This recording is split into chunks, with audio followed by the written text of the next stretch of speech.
Welcome to Work from the Inside Out, a podcast that highlights real-life stories, practical strategies, and best practices for transitioning your career from unhappiness and dissatisfaction to fulfillment, meaning, and joy. Now here is your host, career and executive coach, Tammy Guler-Loeb. Hey everybody, welcome. I am really pleased to introduce you today to my guest, Elena Deutsch. Elena is the founder of WILL, W-I-L-L, which stands for Women Interested in Leaving Law, and that is big law. She helps attorneys become clear on what they want next, to kick inner naysayers out of the driver's seat and act on their dreams. Focused her 30 years of experience in leadership, training, and coaching on lawyers who feel stuck, unhappy, and want to reclaim control of their careers and lives. Her work has been featured in The American Lawyer, Bloomberg Big Law Business, Above the Law, and more. Welcome, Elena. Thanks so much, Tammy. So happy to be here. Well, thank you for joining me out of your office in New York City. So, Elena, you kind of have like a dual purpose on today's podcast, I think. So, as this is a podcast about transitions that people have made in their careers and their work lives, I know you have a background in public health, a master's in public health, and so you have a background in that field, and you also work with people helping them make transitions. So I'd love to start at the beginning and learn a little more about some of the transitions you've made in your career, and then to learn more about what inspired you to start working with women and lawyers who are looking to leave law. Great. So I'll start with my public health work, I think, because I have made a lot of transitions. And I think the transitions I've made show me that I can show other people that they can make transitions too. That's absolutely part of it. So after college, I came of age during the height of the AIDS epidemic. And I was working in New York City for different nonprofit organizations that did HIV and AIDS and sexuality work. And from there, I saw that public health seemed like a career place. I really knew almost nothing about public health when I went into public health school. And before I went to public health school, I think this is important to share because I chose to delay going to public health school for a year so that I could go travel by myself through Australia, New Zealand, Southeast Asia, India, and Nepal. And to this day, I feel like that was just a peak experience in my life and an accomplishment of what I could do on my own. And it was so much fun, and it feeds my soul to this day that I did that. Yeah. And I think that's just like one kind of a pause from a career moment that I am extremely proud of. So I'm curious. So you went for undergrad. What did you study? Oh, I studied art history at the University of Michigan. Nothing. I got a nice liberal arts degree. It was wonderful. I studied abroad in Italy. And I caught the travel bug, and I felt like, before I go to graduate school, I'd worked in New York. I was living in Brooklyn. I was single. I was, in my 20s. And I thought, let me go travel the world, which I really got fever. I had to do it. Yeah. And I took the money I'd saved for grad school and I spent it. Knowing I could get loans for grad school, but nobody would pay me to travel. That's true. You couldn't get loans for traveling. Right. So you did the undergraduate liberal arts thing, studied art history, and had that wonderful experience. And at the same time, it sounds like you were also very interested in the AIDS epidemic, sexual health, and those kinds of things at the same time. So that at least started to spark your interest in public health. But you also had this yearning for travel. So you wanted to kind of fulfill that yearning first. Yes, because I felt like I'm going to get out of grad school and then need to get a job and want to settle down. And so I scratched that dream itch. And I think that's something that I know, what it has given me for the rest of my life. And I want people to experience that satisfaction and pride and joy that they've accomplished something that's really meaningful to them in their lives. I understand like what the travel bug is. I've experienced it as well. But I can see it, our listeners can't see this, but you and I are on video and we can see each other right now. So I see your eyes light up as you're talking about that trip. And so what was it about that felt like an accomplishment that had to happen before you took the next step? Because I think that's part of the story of transition. It's not just like, oh, I took a nice trip and it was an adventure. There's something in there about something you needed to do for yourself or learn about yourself in the context of the world or learn something about the world, or what was that for you? Such a great question, Tammy. For me, it was just not wanting to be in a box. It was, I had this moment when I had this sweet little studio apartment in Park Slope, which all my friends loved. It was a great apartment. And I just remember this one night feeling like I was like in a shoebox, in a slot, in a stack of shoeboxes, like in a big warehouse worth of shoeboxes. It probably was like that. And it was. I got this like sort of visual of like going up and up and up visually and seeing myself in this little tiny box in all of New York City. And I wanted to be out in the world. I just want to experience being really out and feeling free. And I think that freedom is the nugget. Yeah. Okay. So it almost didn't matter where you went in some ways. I mean, I'm sure you had an interest in the place. Yeah, I wanted to see New Zealand. I really wanted to see the Opera House in Sydney. I wanted to go to Bali. I wanted to hike in the Himalayas. I wanted to go to India. And I did all those things. And without, and people ask me, oh, where did you stay? And you did that alone. And I had no fear. I had no fear. I had no problems. I had no, I mean, occasionally from the upset stomach, but aside from that. Right. Now here's an interesting point.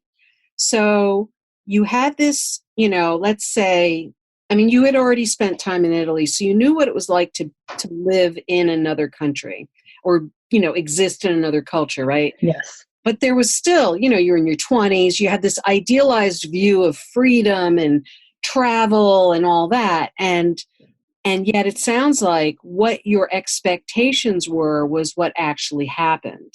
Yes. And that's not true. And I think a lot of people hold themselves back from fulfilling either a fantasy, a desire, a wish, a dream, because they're afraid that their wishes won't get fulfilled in a way. Oh, God. I think that's why. I think we're at the heart of it already. I really think this is why I do the work I do. Yeah. And I never made this connection before. I'm tearing up here because, oh my goodness, I've always known that trip was important to me. And it's funny because I spoke to a client this morning who was in New Zealand for vacation. And she was there for 2 weeks. And she said they were moving so fast to see everything that they didn't really do anything. Oh, and wow. It just reminded me I had a whole month in New Zealand and I was bored of New Zealand by the time I left. Wow. And I don't want to sound like flip or arrogant, but I felt like if I see another gorgeous green mountain and pile of sheep, I'm going to just scream. So, and I'm from New York, right? So I sort of had it with the rural. Yeah, I understand. Yeah. But it sort of sparked my talking about this with you today. Yeah. And that having achieved that vision for something in my life at a young age has continued to be instructive. And not only can I do this for myself, right, I can help other people do it too. Right. And look, I would also, I don't like to assume, because you know what happens when you assume. We're of the age where we saw, that on The Odd Couple. That's right. That's right. Most people don't remember that, but I do remember that from The Odd Couple. But I mean, most of us, let's say in our generation, so to speak. I mean, I know I'm a baby boomer, so we know that sometimes we set our sights on something and we have an expectation of how it will turn out, and we go for it, and it doesn't turn out that way. Yeah. And so it's not always about it turning out exactly as you had hoped. And I would imagine that even that trip didn't turn out exactly as you hoped it would. It sounds like it might have even turned out even better, in your case, right? Yeah. Which is great. I think so. And yet I think that the thing that both you and I try to do with our clients is to try to get them to say, look, it doesn't matter if it turns out exactly the way you hoped it would. What matters is that you set an intention and you went for it, and you can learn from it along the way, right? That's right. So, I mean, I'm delighted that you got everything you wanted and more, right? And at the same time, we know that people sometimes hold themselves back because they're concerned about what to expect. Right. So, yeah, I completely agree. My son recently got into, I live in New York City. I've got a son who's just graduating middle school. So I'm Gen X, I would say, maybe just a little bit younger than you. But so my son just got into high school. So New York City, there's a very cumbersome high school process. Yes. And he really wanted to go to Bronx Science. Which you may or may not, it's one of the best schools in New York City. It's one of the best schools in the country, public high schools. Yeah. And he really wanted to go to Bronx Science. And he had to buckle down and study. And to be totally honest, he started studying in the spring, and then he didn't study over the summer. In the fall, there was like a real come to Jesus moment where it was like, are you going to do this or not? Right. And he went for it. He really went for it. And he worked hard. And he took a test. They have to take this one test on one day with thousands of other kids taking the same test. And you don't know the results for 3 or 4 months. So he took the test in October, and it wasn't until March 18th. Like taking the bar exam. It's like we got the notice, like tomorrow is the day, the results are going to be out. Everyone in New York City is going to be checking, like hoping the website doesn't crash. And he got in. Oh. And he was jumping for joy and touching the ceiling. He's really tall. He was touching the ceiling, saying, I did it. Mm. And it really got me thinking about this very question of, going for something. Right. And there's no guarantee. And hard work does not equate success. And that's the rub, It's like, well, I really worked hard. Yeah. And there are thousands of kids in New York, and I hate to say this, but like who worked harder than my son did. And who studied for years more and hours more. And he did well on the test. That was the only thing. Yeah. Yeah. But it got me really thinking it's unfair that there aren't more seats at a school like this for more kids. And you don't get it if you're not in it and just giving it your all. Right. And it's like Wayne Gretzky, the hockey great, said, you miss 100% of the shots you don't take. Exactly. Well, I was just going to say that it's true. You can work really hard and still not get the version of success you're hoping for, right? Right. At the same time, if you don't work hard, you're not going to get anything. If you never try, you're guaranteed. You're guaranteed not to get it. So, and I work with risk-averse lawyers. My public health career, I did some great things, but I really love, I found coaching. I went back to school for coaching when my kids were little.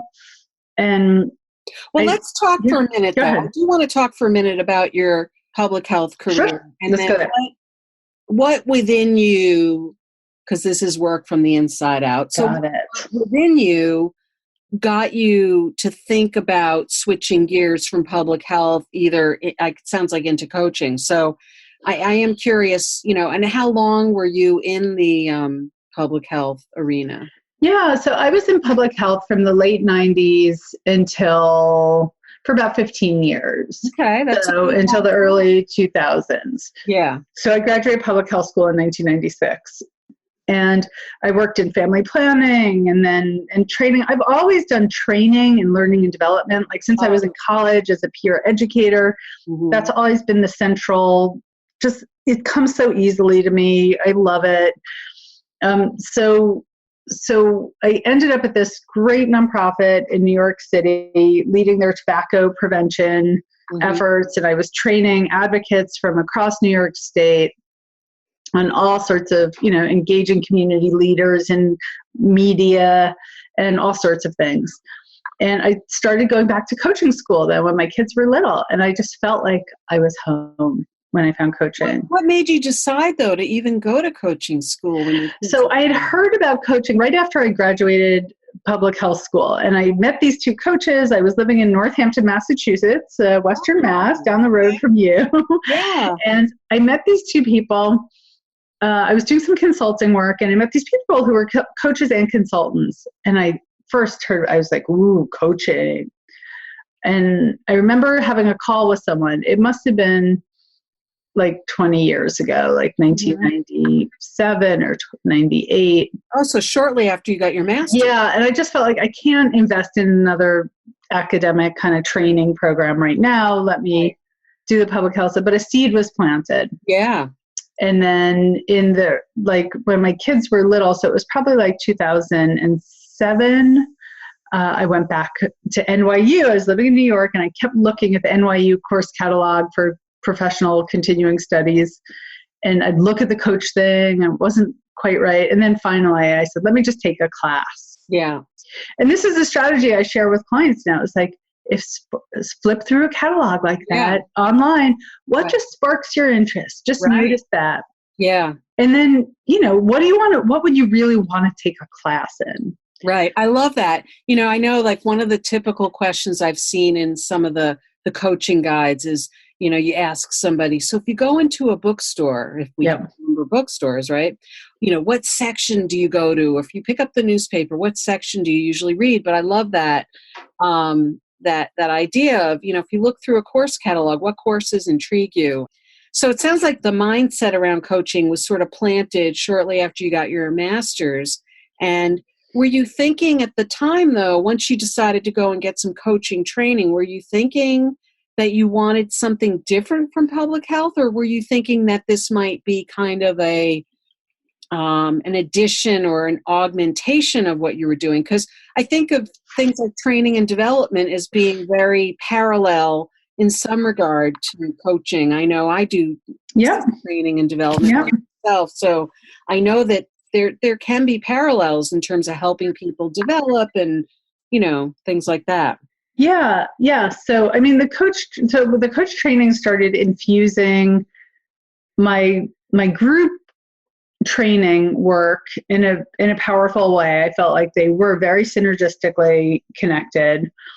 And I think I really back to that nugget of freedom. I was working for this nonprofit organization. I like a lot of flexibility in my life. I want to be able to go away for a few days if I can. I want to have that freedom to set my own schedule. I did not, both my parents, my dad was a lawyer and he had his own private practice. So he was an entrepreneur. Yeah. And my mom was a therapist. She was a psychotherapist and she had her own private practice also. So I think I had these two models, like my parents had their own businesses, really. It's kind of funny. Your mom was a therapist, your dad was a lawyer, and here you are now coaching people who want to get out of law. I'm thinking, what would Freud say about it? Very interesting. Like an Oedipus or Electra thing? There's a lot of all that going on, and you can go there. But for me, it feels very, both my parents have passed, and I feel like this is a very soulful marrying of my parents and me. And somehow, by helping these unhappy lawyers because it took a toll on my dad. I mean, my dad was a criminal defense attorney in New York City. Yeah. During the 1950s, 60s, 70s, and 80s. And recently, I tapped into my empathy for him in such a profound way of what he was on the receiving end of people's phone calls at the worst moments of their lives. When, from jail. Yeah. Yeah. So it took a toll. He developed brain cancer. He was really sick the last 10 years of his life. Yeah. Yeah. And, I think this work can somehow, I feel like I'm honoring his love for practicing law, but like also saving people's souls, literally. Right. I feel like I'm doing work that helps people who, I spoke with a client the other day. She said, I feel like I've been living someone else's career. I'm 48. I don't want to keep doing this the next 15 years. Yeah. Interesting. So once you got into the coaching program, were you clear at that point that you were going to step out on your own and do your own thing? It was such a process. And I think this is, another thing is that it was slow and gradual for many years. Yeah. And I remember hiring my first coach. I remember talking to her from my office when I was at the nonprofit. I had a little office. I shut the door and I was just immediately sobbing on the phone when she asked me, like, what did I want? And then over time I worked with her. And then over time I decreased the amount I went half-time at my organization. And then I went to being a consultant for them while I was slowly growing a coaching practice. And I had connected with one of my friends from high school and junior high, and he and I started working together and doing some projects together. And he was a coach and doing leadership development. And he had started a firm called Wildfire Strategies, doing leadership coaching and team stuff. And so I started working more and more with him. So it was like this really gradual slope down of my work for the nonprofit and then my slope up. And really over the course of 3 or 4 years. Yeah. I did the same thing. I didn't just, one day stop working. I worked at part-time roles for many years while building the coaching until I felt really like I could really make a go of it full time. Yes. So I think that's especially from a financial perspective, especially when you have kids, you gotta make sure the bills are paid, right? You have to make sure the bills are paid, that your partner doesn't feel totally left in the lurch. And also I wasn't ready to step out totally on my own. It gave me the ability to build the muscle of really feeling confident in my coaching skills and how to run a business and marketing a business. There's a lot to learn about. There's a lot of other things. It's not just about being a coach, right? You're running a business. So when you started, even at that part-time place, were you clear at that point that you wanted to work with lawyers who were looking to make that transition? Or no, it wasn't. Really happy to be a coach. So a couple of things happened. I was attracting lawyers to me. I don't know why. I was doing pro bono work or getting paid $50 an hour is where I started with my coaching practice. And I don't know how somebody would refer me. I found, and then, so I was working with a couple of lawyers, and then I took a career coaching class as part of my training program. And there was this woman lawyer in the class who I partnered up with to say, hey, do you want to swap practicing this stuff that we were learning in class? And she had this big breakthrough, and the light bulb sort of went off about lawyers. And then in my back, now I'm growing the business with Wildfire Strategies with Steve, and he has more connections in law firms. So we start getting work coaching and doing some leadership work in law firms. And I kept coaching these brilliant young women. And when I would ask them, what are your goals? Do you want to make partner? And they would get very quiet and look around the room for the microphones and make sure the door was shut tight. Nobody was sitting just outside who could hear. Yeah. And they would ask me, can I really talk to you about this? Yeah.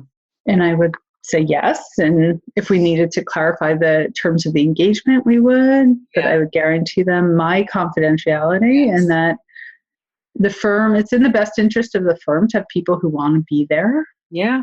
Yeah. And I helped a couple of them leave, and they're both two of them are at great startups. I helped someone else who's at a Fortune 500 company, and they're very happy. Mm-hmm. One is doing non-legal work, two are still doing legal work. Mm-hmm. And my mom had passed away 2 years before, so now we're at 2016, and my mom died in 2014. And I turned 50 in 2016, and I was on vacation with my family on Cape Cod. I like to hang out in Massachusetts, if you couldn't tell. Recommend it. And this idea kept waking me up early in the morning at 5:30. It would be literally shaking me out of bed. And I was so excited about this progress of my clients. And I started journaling and writing down in the morning the ideas it was like I was having a conversation with a woman lawyer and telling her how brilliant she is and how amazing. And she doesn't have to squander her time, for this firm that sucks her soul dry. Yeah. Yeah. And the words women interested in leaving law came out of my pen. Oh, wow. And I wrote, will. That's it. Yeah. So now you have 3 years out and you are doing this full time, right? Are you still working with Wildfire? No. So I came back from that vacation and I had to summon the courage to tell my friend, he's really still one of my best friends, to tell him that I wanted to do this. And at first he was like, okay, we can make it part of the business. And I said, I want to do this on my own. So that was one of the hardest conversations I've ever had to have. And, when my clients go to give notice at their firms, they are trembling, they are shaking that. Yeah. I don't think I had, when I started this work, given enough thought, and it's a place I want to grow, is to that giving notice conversation, because it is big. Yeah. But I got a little taste of that in my conversation with Steve. Yeah. And I stood in my leadership and I said, I want to do this on my own. Yeah. And it took about 1.5 years for me to transition really fully out of the business. And I still have one client who I love through Wildfire.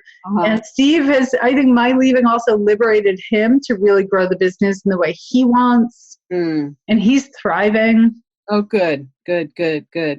And so it's a win-win all around. And that's what I like. I go for the triple win. Really, it's a quadruple win. What is Will looking like today? What does it look like today? And if people want to learn more about it, how would they learn about it? What does it look like? So Will is a virtual coaching, life, business, career coaching I help women lawyers who feel stuck and unhappy, and they could be in big law, or they could have left the law already, or be in small law, be in-house. It doesn't matter. So I help them get clear on what it is they want and go for it. And I do that through, I built an online course. So I have programs where they spend more or less time with me in one-on-one coaching and in this community that I'm creating with them. So there's self-study through the online course, there's one-on-one coaching, and there's this community support, which is the yummiest, most delicious part, because they're supporting each other and building relationships. Yeah. And actually, I'm holding a retreat back in Massachusetts. I know, you can't. Yeah, Kripalu in the Berkshires in May of this year, 2019. Yes, I know. So, so that's your inaugural retreat, right?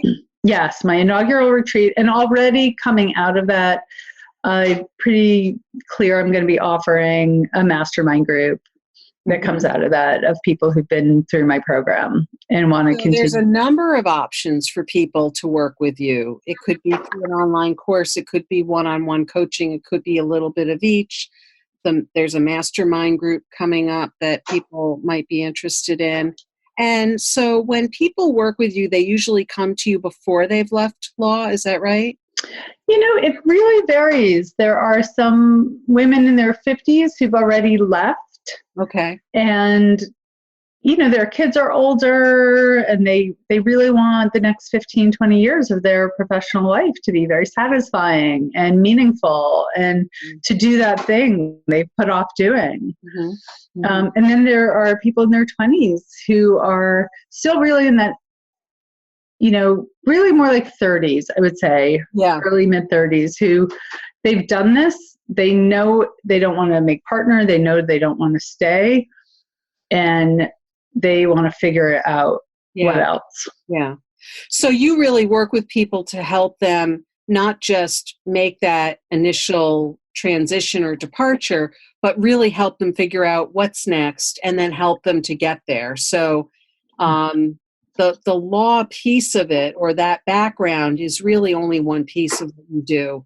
It's kind of the common ground, but there are people who come to you who have already left and they're really trying to figure out, now I have this background, how do I make the best use of the skills and the strengths and the tools that I have to maybe carry forward into something else, right?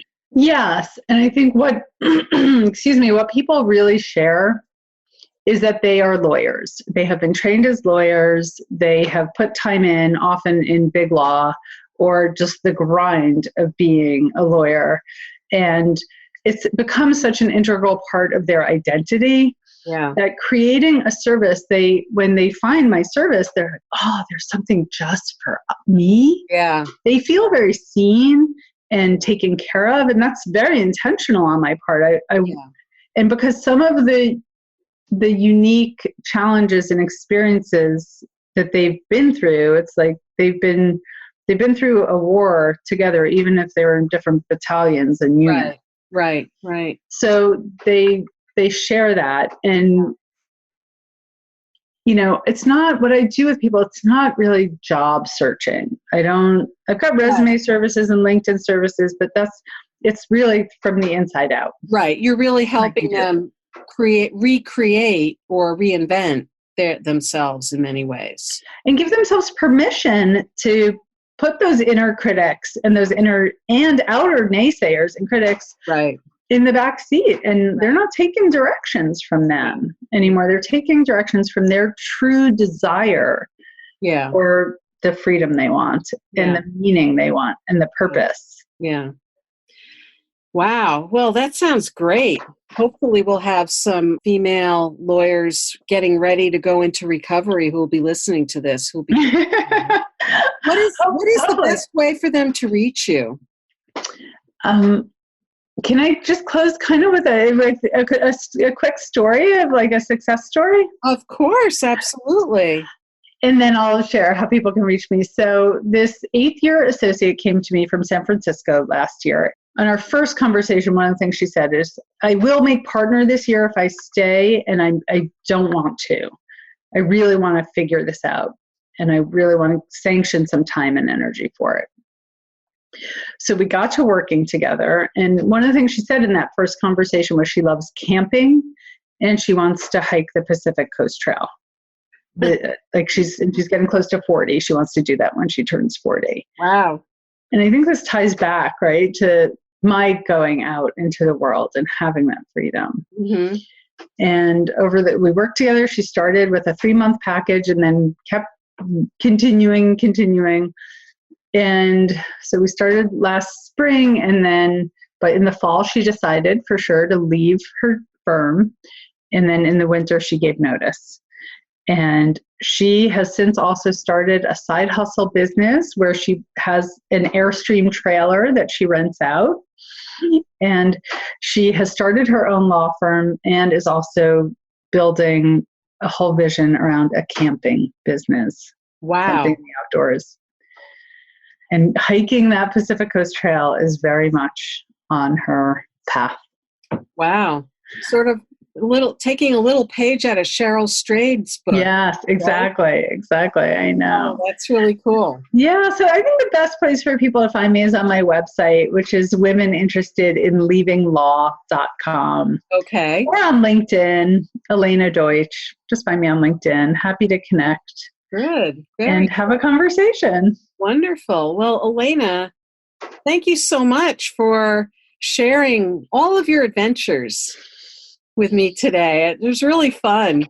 It was really surprising what came out of me today. So thank you for this is a podcast host's dream to have people surprise themselves on the in the conversation. So surprise.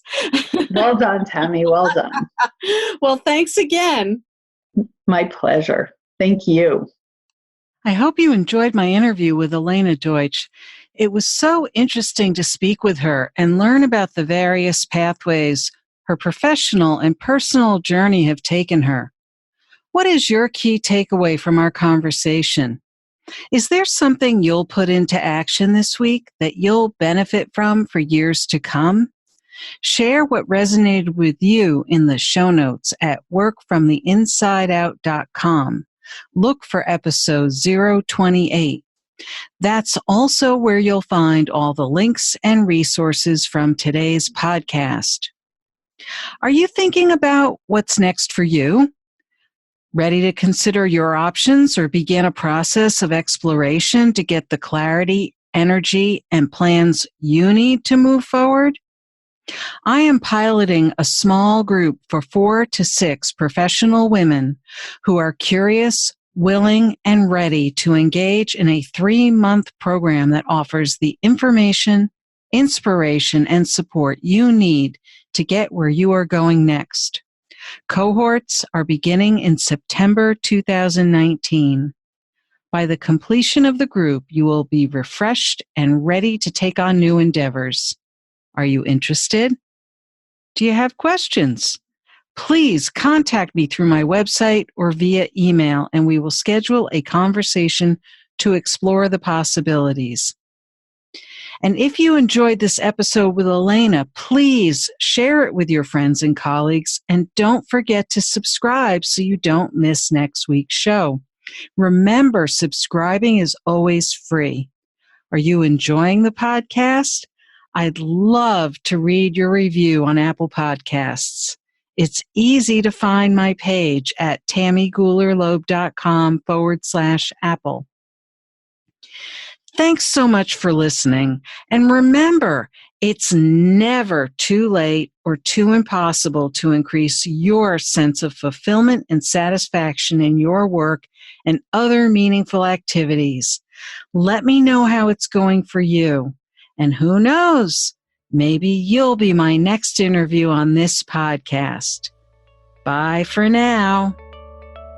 Thank you for listening to the Work from the Inside Out podcast.